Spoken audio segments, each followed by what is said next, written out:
Mercredi 28 juin 2023, direction le tribunal de Paris où Piotr Pawlinski et sa compagne Alexandra de Taddeo comparaissent devant le tribunal correctionnel pour atteinte à la vie privée de Benjamin Griveaux. Les faits remontent à février 2020 lorsqu'ont été publiés sur le site internet de Piotr Pawlinski Pornopolitik des vidéos à caractère sexuel de Benjamin Griveaux, porte-parole du gouvernement et candidat annoncé à la mairie de Paris.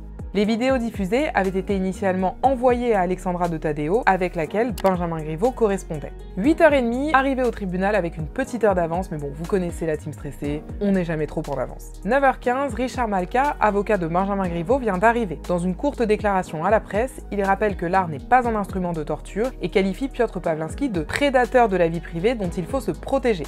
9h32, on aperçoit Noémie Sédicotier, l'avocate d'Alexandra de Taddeo, qui ne fait pas de déclaration à la presse. 9h50, cette fois c'est Yacine Bouzrou, avocat de Piotr Pawlinski, qui arrive.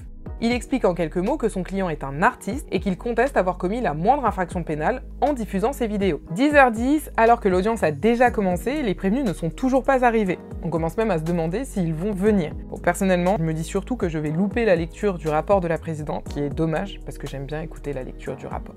10h34, alors que l'audience a déjà commencé, Piotr Pawlinski et Alexandra de Taddeo arrivent, main dans la main, lui intégralement vêtu de noir, elle d'une robe sirène à sequins bleus, tenant contre elle son livre, tout juste paru. Avant d'entrer dans la salle, ils font une courte déclaration. Il y a les milliers différents, les centaines différents les sites pornographiques, il y a avec les plantes, avec les cadavres, avec les animaux, mais ça n'existait pas aucune avec les hommes politiques. Moi, j'ai ouvert premier mondial. Arrivée dans la salle, la présidente appelle les deux prévenus à la barre pour procéder à la vérification de leur identité, mais elle est rapidement coupée par Piotr Pawlinski qui se lance dans un monologue où il explique notamment que, je cite, « Les conservateurs n'ont aucun avenir, ils vivent dans le passé, mais le passé est mort ».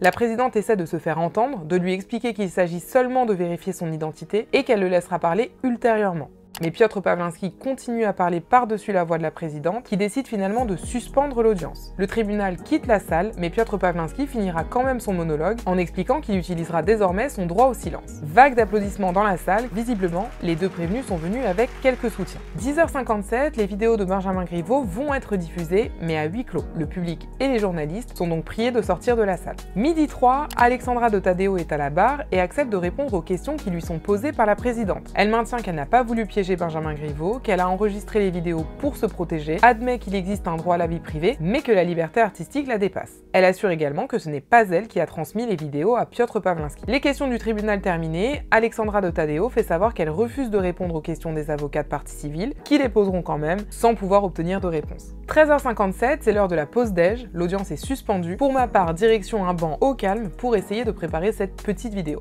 15h, reprise de l'audience avec l'interrogatoire de Piotr Pawlinski. Enfin, interrogatoire très court d'ailleurs puisqu'il a souhaité garder le silence. 15h37, il est maintenant l'heure d'écouter les témoins. Alors très honnêtement, c'est un peu parti dans tous les sens cette séquence des témoins parce qu'il y avait 6 témoins au total mais il y a eu des difficultés avec 5 sur 6. Premier témoin, c'était une Anglaise qui ne comprenait pas très bien le français, donc après quelques tentatives d'échange infructueuses, la présidente a refusé qu'elle puisse déposer. Deuxième témoin, c'était une comédienne qui, à la surprise générale, s'est lancée dans la déclamation d'une scène du Tartuffe de Molière, mais elle a été très rapidement interrompue par la présidente, laissant sa place au témoin suivant. Sauf que, rebelote avec le témoin suivant, lui aussi comédien, et lui aussi en récitation d'une scène du Tartuffe. Quatrième témoin, encore un comédien qui lui aussi est venu réciter du Molière, sauf que, contrairement aux deux précédents, il a eu un trou de mémoire et donc il n'arrivait pas à réciter son texte. Je crois que ça a finalement rendu service à la présidente qui a sauté sur l'occasion pour clôturer son intervention. Cinquième témoin, c'était l'actrice Béatrice Dalle, mais elle n'est pas venue. Et le dernier témoin, c'est une historienne de l'art qui habite au Danemark et qui expose en ce moment une œuvre de Piotr Pawlinski, donc elle est venue expliquer dans quel cadre s'inscrit l'œuvre de l'artiste.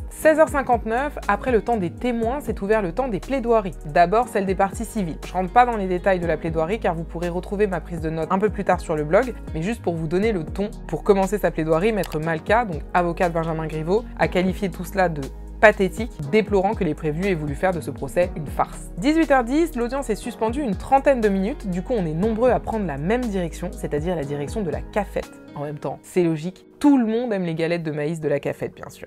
18h45, à la reprise, le ventre est suffisamment plein pour écouter le réquisitoire du ministère public. Pour le parquet, nul doute que les infractions sont caractérisées pour les deux prévenus et aucun fait justificatif ne peut venir légitimer leur action. 6 mois d'emprisonnement sont requis pour Piotr Pawlinski et 6 mois avec sursis pour Alexandra de Taddeo. 19h24, Noémie Sédicotier, avocate d'Alexandra de Taddeo, ouvre les plaidoiries de la défense. Sur le fait qu'Alexandra de Taddeo ait fait des captures écran des vidéos intimes qui lui avaient été envoyées par Benjamin Griveaux en mode éphémère, l'avocate considère qu'il n'y a rien de machiavélique dans un tel procédé, rappelant que nombre d'entre nous faisons tous les jours des enregistrements de choses qui nous sont envoyées. Elle rappelle d'ailleurs que Benjamin Griveaux a pu utiliser le terme cadeau en envoyant des vidéos, or un cadeau a vocation à être conservé. 20h10, Yacine Bouzrou prend la suite pour la défense de Piotr Pawlinski. L'avocat est virulent vis-à-vis de l'enquête menée par le parquet de Paris dans cette affaire, la qualifiant de scandaleuse. Il s'est ensuite attaché à démontrer pourquoi, selon lui, la liberté artistique devait permettre de justifier l'atteinte à la vie privée portée à Benjamin Griveaux, dont il a regretté qu'il n'ait pas fait le déplacement aujourd'hui. 20h45, l'audience est terminée, l'affaire est mise en délibéré,